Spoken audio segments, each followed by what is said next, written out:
मेरा तन मन प्राण सब आपके चरणों में न्यौछावर है। हे मेरी लाडली जू, मेरी ये आस पूरी कर दो कि जागृत में, स्वप्न में, सुषुप्त में एकमात्र केवल आपका ही आश्रय, आपका ही चिंतन है। अब यहां कई बार एकांतिक हृदय की बात आप सबसे कही कि भगवत प्राप्ति आश्रय से होती है। बोलो सुषुप्ति में क्या होता है? सुषुप्ति में क्या होता है? एकमात्र आश्रय होता है। मूर्छा में क्या होता है? एकमात्र आश्रय होता है। जब हम गाढ़ निद्रा में होते हैं तो जो हम सोचकर सो रहे होते हैं और जब जगते हैं तो पूरा समय उसी में माना जाता है। ध्यान रखना, ये सिद्धांत है। जैसे सोते हुए राधा राधा राधा, फिर जब जगे तो निश्चित देखना उस समय चलेगा राधा राधा राधा। तो आपका जितना समय नींद में गया वो सब भजन माना जाएगा। निद्रा समाधि स्थिति, जो समाधिस्थ महापुरुषों को लाभ मिलता है वही भक्त को निद्रा में भी प्राप्त हो जाता है। क्यों? वो अपने इष्ट में सोता है, इष्ट में जगता है, इष्ट में विचरता है, इष्ट में व्यवहार करता है। श्रीपाद प्रबोधानंद जी महाराज कह रहे हैं,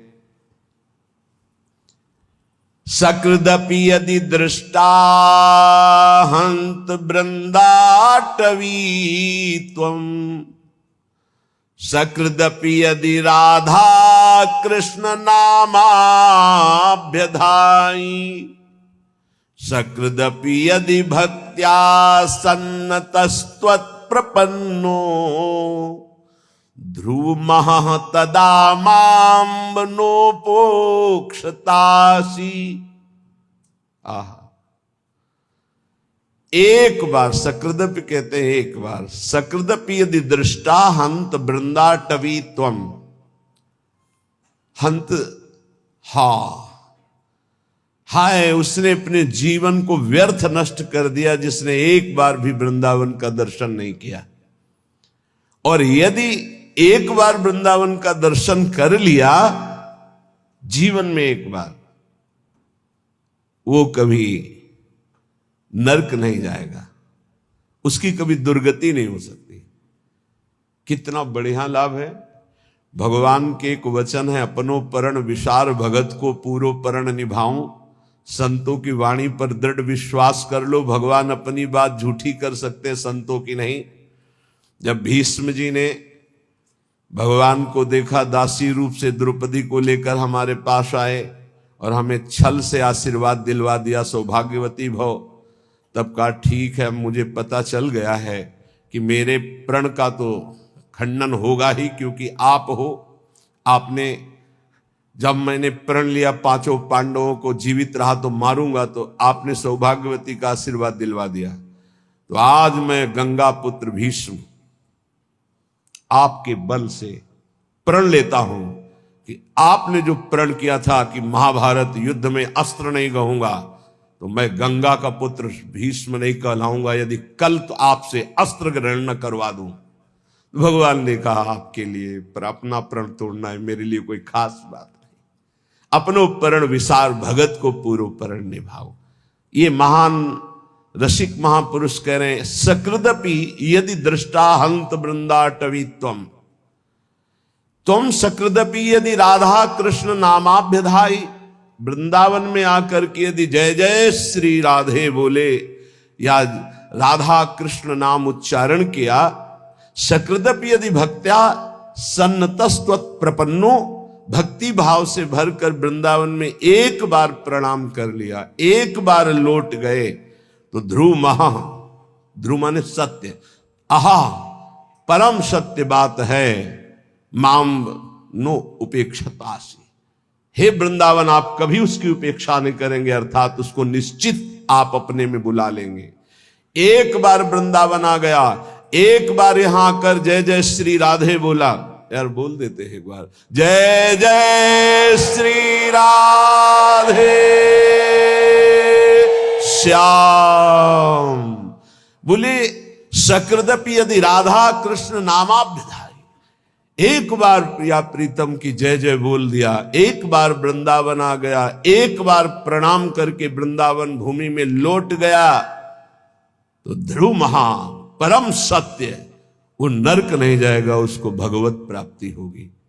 आप सोच सकते हैं भगवत प्राप्ति कैसे हो सकती है? पूरा रजिस्टर पाप लिखा हुआ है, एक बार वृंदावन आया, एक बार प्रणाम किया, एक बार राधा बोला, एक बार बिहारी जी के दर्शन किया, इसका क्या फल होगा? महाभारत में लिखा है एक बार श्री कृष्ण को कोई प्रणाम कर ले, एक बार, एकोपि कृष्ण कृतः प्रणामो दशाश्वमेधा व्रतेन तुल्या दशाश्वमेधि पुनरेपि जन्म कृष्ण प्रणामी न पुनर्भवाय। एक बार कृष्ण को प्रणाम करने वाले का पुनर्जन्म नहीं होता, ये भीष्म जी की स्तव में लिखा। अब आप विचार करके देखो, जहां प्रिया प्रीतम विराजमान इस भूमि में लौट गया, रसिकों की चरण रज, प्रिया प्रीतम की चरण रज, एक बार बिहारी बिहारी जी को प्रणाम कर दिया, एक बार उनकी जय जयकार कर दिया, वो नरक नहीं जा सकता, श्रीपाद कह रहे हैं। इसलिए वृंदावने सैक पदस्पृहोपि महत्तमानां श्रुत भाषितोपि विदन्नपि स्वार्थ विधाति सर्वं हाधिं वृंदावनाश्रयामि। महापुरुषों के वचनों में भी तुम विश्वास नहीं करते हो, कैसा तुम्हारा जीवन है? कम से कम अन्य बातों पर विश्वास ना करो, महापुरुषों के वचनों में तो विश्वास कर लो। महत्तमानां श्रुत भाषितोपि, सुन रहे हो तुम, महापुरुष जन वचन बोल रहे हैं। वृंदावनेशैक पदस्पृहोपि, एक बार तो इच्छा कर लो ऐसे वृंदावन में आने की, जहां एक बार आने का, एक बार दर्शन का, एक बार जय जयकार का, एक बार प्रणाम का। ये भगवत प्राप्ति तुम बहुत दुर्लभ समझते हो। सबसे सरल है भगवत प्राप्ति, सबसे सरल। तो बोले बहुत बड़ी बड़ी तपस्याएं, बहुत कष्ट सहा जा रहा है, और आप कह रहे हैं बहुत सरल है। तुम्हें बाहरी दिखाई दे रहा कष्ट है, जो तप करता है उसे बड़ा सुख मिलता है। जो वैराग्यवान है उसको भोगी जन कष्ट देखते, लेकिन वैराग्यवान भोगी जनों को कष्ट में देख रहा, कितने कष्ट में जल रहे हैं। तुम्हें वैराग्यवान कष्ट युक्त लग रहा है कि दिगंबर है या एक लंगूटी लगाए है, भूखा प्यासा है, उसको जो परमानंद है वो ब्रह्मा को भी नहीं है। वैराग्यवान को, फिर बोधवान को, फिर प्रेमी को तो बात ही क्या है। महत्तमानां श्रुत भाषितोपि, ये बड़े बड़े महापुरुष जो बोल रहे हैं उसे सुनो। जितने भी संबंधी हैं, जितने भी भोग पदार्थ है, जितना भी ऐश्वर्य है, ये परमार्थ को विध्वंस करने वाला है। परमार्थ को विदन्नपि स्वार्थ विधाति सर्वम हाधिं, धिक्कार है यदि आप अपने परमार्थ के नाश करने वाली क्रिया करते हो, परमार्थ के नाश करने वाली बातें देखते हो, सुनते हो, बोलते हो। तुम महापुरुषों की बातें सुनकर भी उनके आज्ञा में क्यों नहीं चलते हो? क्या आज्ञा? वृंदावने शैक पदस्पृहोपि, एक बार कदम बढ़ाओ ना सीधा वृंदावन की तरफ, और एक बार वृंदावन में आ जाओगे तो तुम्हारे जीवन का परिवर्तन हो जाएगा। पर धिक्कार है, ये सब बातें सुनकर भी भगवत प्राप्ति की इच्छा नहीं जागृत होती। श्रीपाद कह रहे, दिव्यानेक विचित्र पुष्प फलवद वल्ली तरुणाम ततिर, दिव्यानेक मयूर कोकिल सुखाद्यानंद माद्यत खगः, दिव्यानेक सरासरित गिरिवरः प्रत्यग्र कुंजावली, दिव्या कांचन रत्न भूमिरपि मां वृंदावने मोहयत। मुझे मोहित कर रहा है वृंदावन, मोहयत माम वृंदावने मोहयत। देखो देखो मुझे वृंदावन मोहित कर रहा है। कैसा दिव्य वृंदावन प्रकाशित हुआ। दिव्यानेक विचित्र पुष्प फलवद वल्ली तरुणाम तति, कितने सुंदर सुंदर वृक्षों में कैसी लताएं लिपटी हुई, सुंदर रंग बिरंगे फूल और इतने सुगंधित, दिव्य दिव्य अनेक विचित्र लताएं, वृक्षों का आलिंगन किए हुए दिव्य दिव्य पुष्पों के गुच्छे। भावना करो, ऐसी सौरभ भंवरे मतवाले होकर के गुंजार कर रहे, रसीले फल लगे हुए हैं, और दिव्य दिव्य अनेक मोरों के झुंड उन वृक्षों के नीचे नृत्य कर रहे हैं, और शाखाओं पे बैठी हुई कोकिला गान कर रही हैं। शुक शाका जो शुक आदि हैं पक्षी, वो ऐसे आनंद उन्मत्त होकर के गान कर रहे हैं मानो राग रागिनियां मूर्तिमान बैठी हो। शुक शारिका दिव्य अनेक अनेक हंस कलरव कर रहे, दिव्य सरोवर, दिव्य नदियां, दिव्य पर्वत, कैसी नवीन नवीन कुंजे और स्वर्णिम कांतिमयी रत्न जटित वृंदावन की भूमि, इसने मुझे मोहित कर लिया। भूमि रपि माम वृंदावने मोहयत भुवा स्वच्छाश्चिंता मणिभिरति चित्रैर्विरचिता चिदानंदा भाषः फल कुसुम पूर्ण द्रुमलता खगश्रेणी सामस्वर कलकलाश्चिद रस सरित शरांसी सी वृंदावन मनु मनो में विस्मृतु। अहो मेरा मन विस्मृत अवस्था को, देहातीत अवस्था को प्राप्त हो रहा है।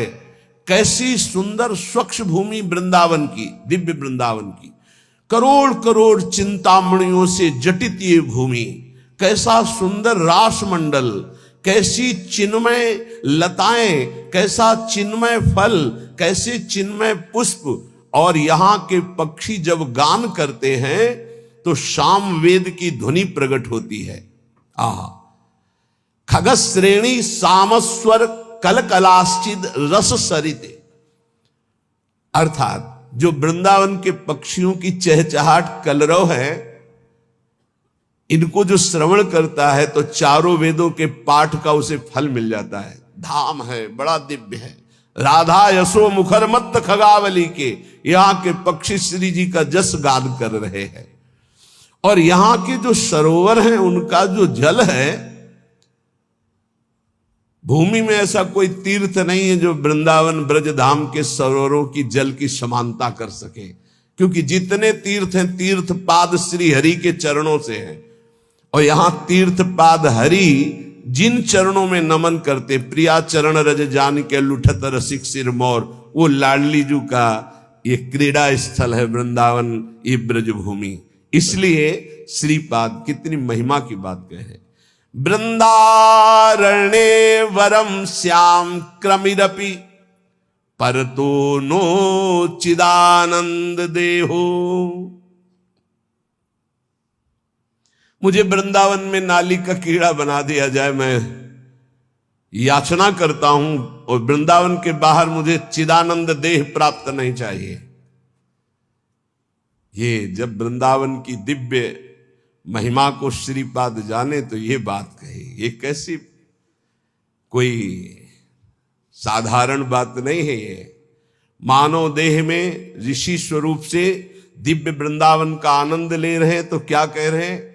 वृंदारण्ये वरम, मैं श्रेष्ठ मानूंगा, श्याम क्रमिरपि, यदि मुझे कीड़ा बना दिया जाए नाली का, परतरो न चिदानंद देहो, अन्यत्र मुझे चिदानंद देहधारी बना दिया जाए तो मुझे नहीं चाहिए। क्या है दिव्य वृंदावन की अनुपम महामाधुरी। श्री भट्ट देवाचार्य जी कह रहे हैं, यदि वृंदावन के बाहर मुझे हरि भी मिले तो मैं आंख उठा के नहीं देखूंगा। विपिन राज सीमा के बाहर हरि हूं को न निहार, रे मन वृंदा विपिन निहार। यद्यपि मिले कोटि चिंतामणि तौ न हाथ पसार। जय श्री भट्ट धूलि धूसर तन, ये आशा उर्धार, रे मन वृंदा विपिन निहार। ए भाई, वृंदावन के बाहर हरि भी हो तो आंख मत लड़ाना, मत आंख उठा के देखना, क्योंकि वृंदावन के बाहर होते हुए चतुर्भुज नारायण रूप हो गए। यही ब्रह्महृद अक्रूर घाट से बाहर होते ही प्रभु का स्वरूप, चतुर्भुज स्वरूप भगवान का अद्भुत वैभव प्रकाशित हो गया। क्योंकि वहीं देखा अक्रूर जी ने कि अनंत शेष सैया पर शयन करने वाले चतुर्भुज नारायण वही शेष जी बलराम और वही भगवान नारायण हरि रूप।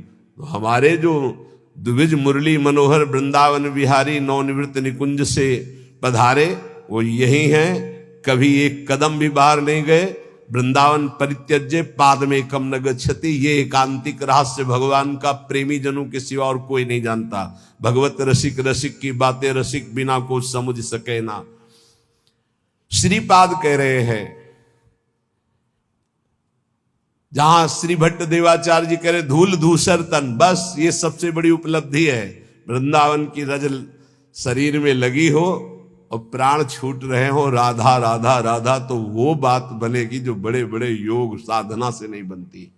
इसीलिए कह रहे आंख उठा के बाहर मत देखो, धैर्य पूर्वक समय काट लो, इसी रज में प्राण त्याग दो।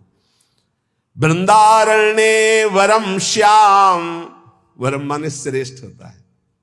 मेरे लिए सबसे श्रेष्ठ बात क्या होगी कि यदि मुझे वृंदावन में कीड़ा बना दिया जाए।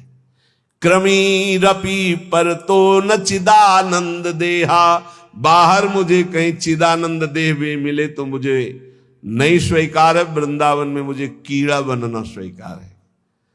रंकोपि श्याम तुल्य परमिहीन परत्राद्भुतानंत भूति, यहां मुझे रंकों पे बहुत गरीब दरिद्र बना के रखा जाए तो मैं रहना पसंद करूंगा, लेकिन वृंदावन के बाहर मुझे अनंत विभूतियों का स्वामी बना दिया जाए तो मैं रहना पसंद नहीं करूंगा। धाम में मैं महान दरिद्र बन करके रहना। रंको श्याम तुल्य परमिहि न परत्राद्भुतानंत भूति, वृंदावन में नाली का कीड़ा बनकर रहना चाहूंगा, बाहर चिदानंद रूप नहीं धारण करना चाहूंगा। वृंदावन में बहुत दरिद्र गरीब बनकर रहना चाहूंगा, लेकिन बाहर विभूति संपन्न होकर महावैभवशाली नहीं रहना चाह। शून्योपि श्यामि श्री हरि भजन लवेनाति तुच्छार्थ मात्रे, लुब्धो नान्यत्र गोपी जन रमण पदाम भोज दीक्षा सुखेपी। गजब कर दिया। वृंदावन में एक सेकेंड के लिए भी भजन ना हो तो मुझे कोई परवाह नहीं। लव शून्यम, शून्य पिश्यामी हरि भजन लवे नाति, एक क्षण पूरे जीवन भजन ना हो तो मुझे कोई परवाह नहीं। काफी अच्छा लग रहा होगा, नहीं लग रहा? यही समस्या है। इन महापुरुषों के हृदय की बात को समझना थोड़ा कठिन है। देखो, जिसको इतना वृंदावन से प्रेम, वो भजन बिना रह कैसे सकता है? हमको ही बता दो, कैसे रह सकता है? भजन का मतलब क्या होता है? जिससे अधिक प्यार होता है उसका चिंतन होता है। इनको वृंदावन से प्यार है तो वृंदावन की गोद में प्रिया प्रीतम खेल रहे हैं। ये प्रिया प्रीतम के बिना एक सेकेंड नहीं रह सकते, इनके प्राण निकल जाए, ये जी नहीं सकते। अभी आपने ऊपर सुना कि तुम महापुरुषों की बातों को सुनकर धारण क्यों नहीं करते हो? देखो वृंदावन कैसा चिदानंद रूप प्रकाशित करता है। अभी सुना आपने?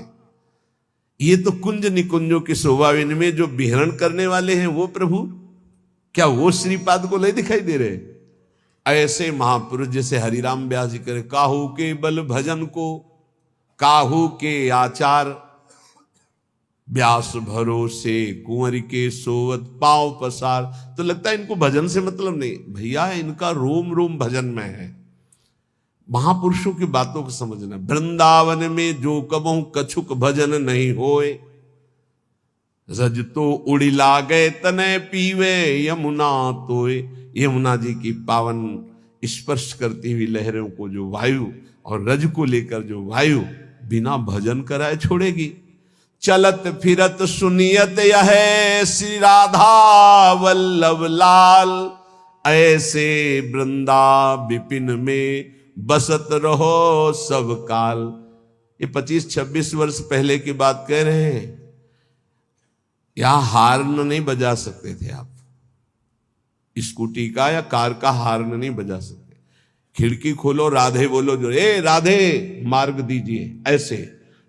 और जिससे पहला शब्द रिक्शा वाले से बात करना है तो राधे, वो उत्तर देगा तो राधे।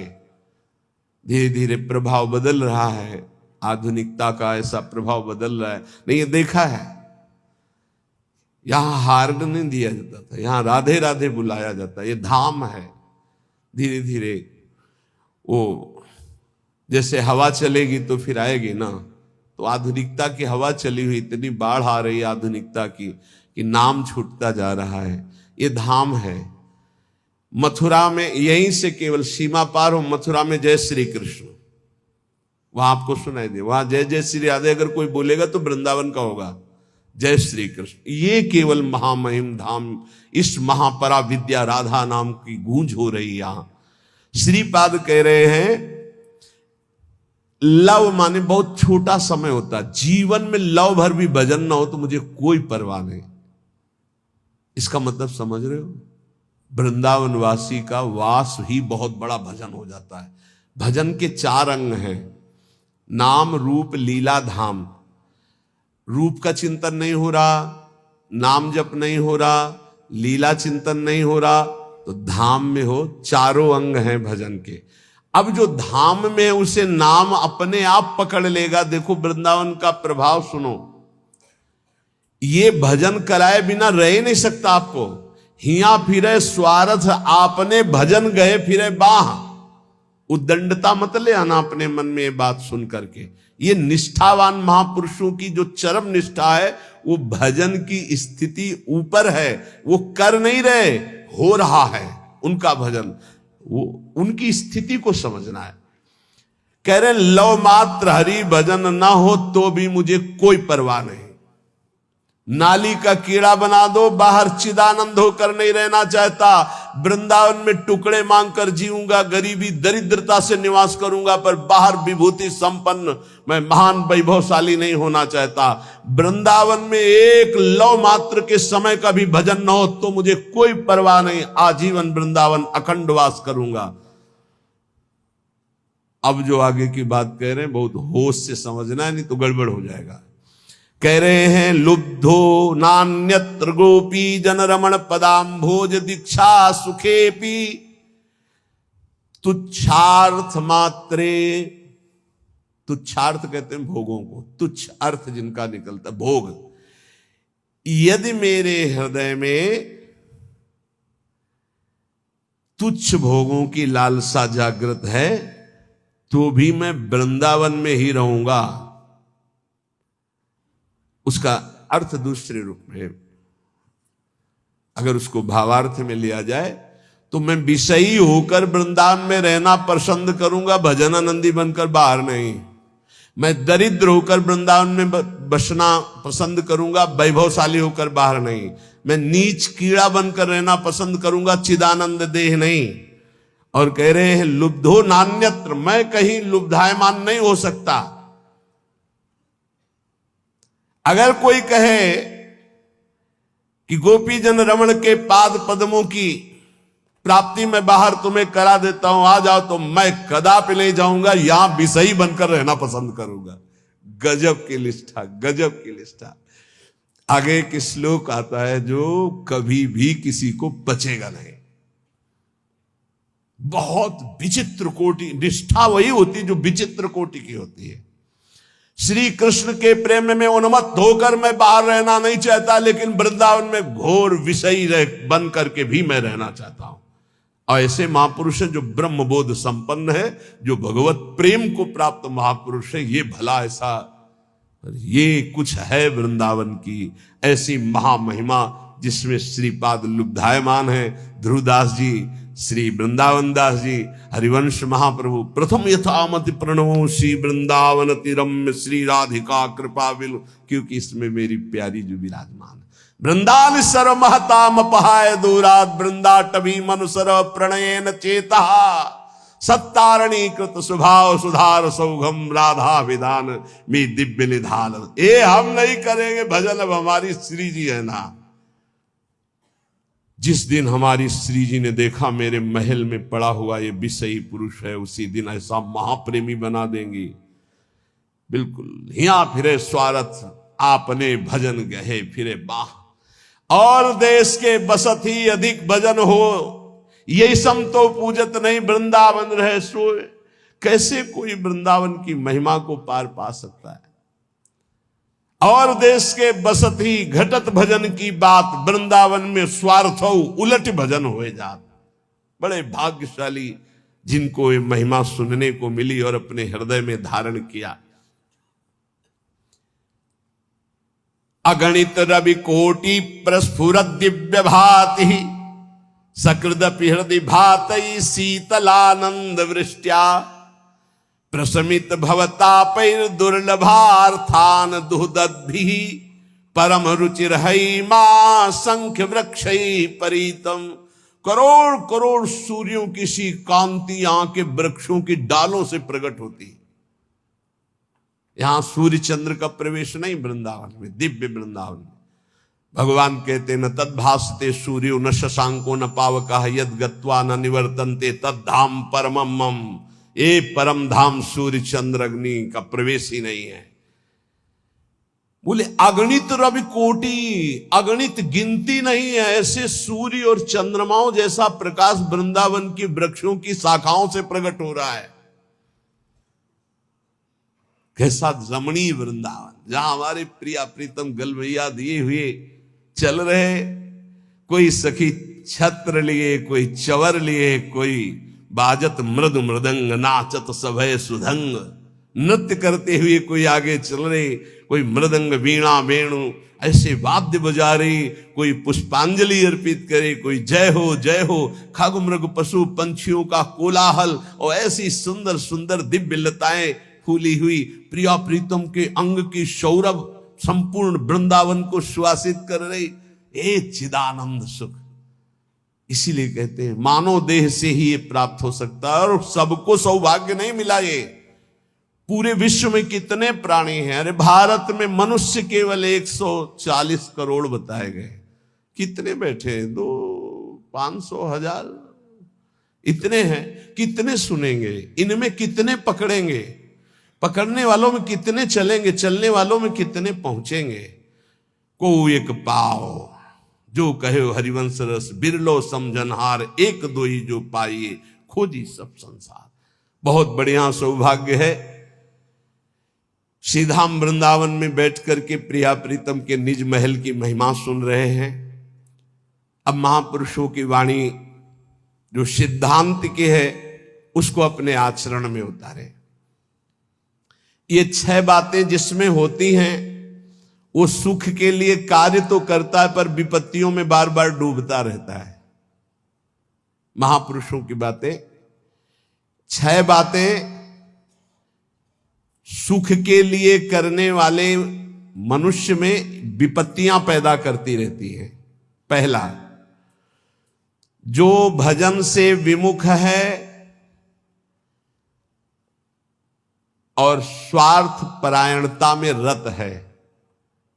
स्वार्थ परायण, कैसे धन बढ़े, कैसे भोग सामग्री बढ़े, कैसे कैसे, और भजन से विमुख है। वो कुछ भी कर ले परिणाम में उसे विपत्ति ही भोगनी पड़ेगी। वैसे हमें लगता है ये लिख लेना चाहिए, बिना भजन के कुछ भी कर लो परिणाम में आपको विपत्ति भोगनी पड़ेगी। हनुमान जी महाराज कहे हनुमंत विपत्ति प्रभु सोई, जब तो सुमिरन भजन न होई।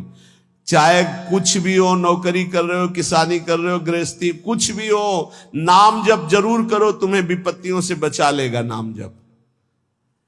दूसरा, जो शरीर में शैतान वास करते हैं उन शैतानों को जो अपने अधिकार में नहीं लिया उसको विपत्ति प्राप्त होती। शैतान काम, क्रोध, लोभ, मोह, मद, मत्सर, ये दुराचार कराने वाले शैतानों को जो अपने अधिकार में नहीं ले लेता, उनके अधिकार में समर्पित हो जाता है, उसको विपत्ति पे विपत्ति भोगनी पड़ती है। पहला, जो नाम जप ना करके केवल स्वार्थ के कार्यों में रत रहता है, कुछ भी कर ले विपत्ति भोगनी पड़ेगी। दूसरा, जो अपने शरीर को ये अंदर बैठे हुए शैतानों के हवाले समर्पित कर देता है, उनकी गुलामी स्वीकार कर लेता है, काम, क्रोध, लोभ, मोह, मद, मत्सर इनको शासन में नहीं लेता, उसको जीवन भर विपत्ति भोगनी पड़ेगी, शारीरिक, मानसिक, लौकिक, पारलौकिक। तीसरा,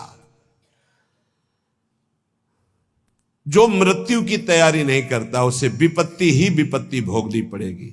मृत्यु की तैयारी कई बार चर्चा हो चुकी है। मृत्यु की तैयारी, यहां जीने की आशा में सब लगे हुए हैं, लेकिन मृत्यु की तैयारी कौन कर रहा है? वही जो गुरु कृपा पात्र है, वो मृत्यु की तैयारी कर रहा है। नहीं, सब बैंक बैलेंस की तैयारी कर रहे हैं, सब नाना प्रकार के भोग इकट्ठे करने की तैयारी कर रहे हैं।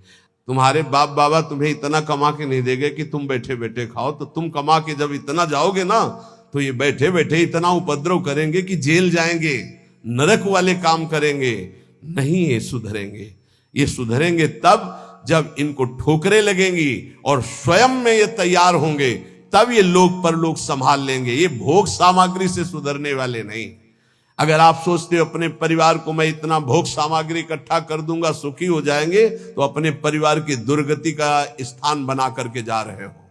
परिवार को सतमार्ग धर्मयुक्त बनाकर जाओ तो वो सुखी रहेंगे। अधर्म से कमाए हुए धन से परिवार को सुखी करने की चेष्टा करने वाला हर समय विपत्ति में ही फंसा रहेगा। समय आने पर मृत्यु की तैयारी न करने वाला विपत्ति में फंसता है। चौथा है, जो दूसरे के रिझाने में पूरा जीवन बर्बाद कर देता है। दूसरे के रिझाने, ईश्वर से विमुख होकर दूसरों को संतुष्ट करने में पूरा जीवन व्यतीत कर देता है, उसको विपत्ति भोगनी पड़ती है। पांचवा, जो सतोगुणी भोजन, सतोगुणी वार्ता, सतोगुणी कार्यों को छोड़कर राजसिक और तामसिक भोजन करता है, राजसिक तामसिक क्रियाएं और वार्ता करता है, उसे विपत्ति भोगनी पड़ती है। छठवां, जानते हुए अपने दोषों का समर्थन करता है और दूसरे को निंदास्पद शब्दों से संबोधन करता है। बड़ा विचित्र समय आ गया है।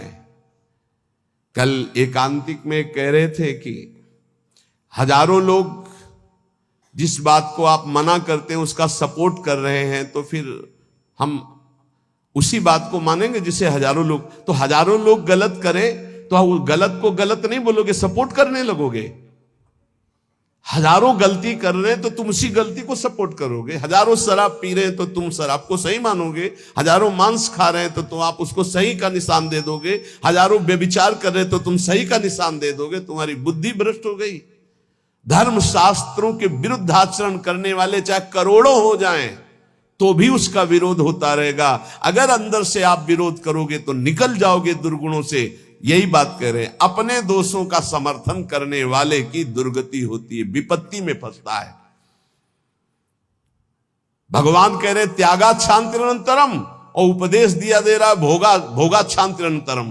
शास्त्र सम्मत जगत गुरु भगवान श्री कृष्ण की बात से बढ़कर किसकी बात होगी? ब्रह्म ऋषि जन भगवान की ही तो दी हुई बातों का अनुभव करके बोलते हैं। ये कौन सी रीति चल गई है? मनमानी आचरणों को साधना कहा जाता है। अपने दोषों का समर्थन करके उसे कहा जाता है वो पुराने जमाने की बातें थी, अब ये बातें माननी पड़ेगी। नहीं, ये 6 बातें जिनमें हैं उनको विपत्ति भोगनी पड़ेगी। करते सुख के लिए परिणाम दुख मिलता है। जो आनंद की प्राप्ति करना चाहते हैं वो जगत में नहीं है, वो प्रभु में है। इसलिए सहनशील बनो। आए हुए अंदर काम वेग को, क्रोध वेग को, लोभ के वेग को सहना सीखो।